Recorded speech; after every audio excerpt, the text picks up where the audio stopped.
দেবে না দায়িত্ব পাবো মহাবু। সানডে সাসপেন্সের এই দেবী কে জানেন?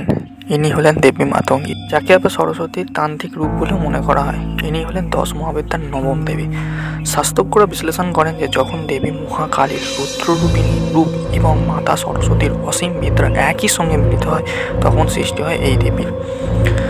মা সরস্বতীর সাথে ইনার বিস্তর পার্থক্য রয়েছে। মাতা সরস্বতীর শ্বেত বসনা, ইনি রক্ত বসনা। মাতা সরস্বতীর বাহন হাঁস, ইনার টিয়া পাখি।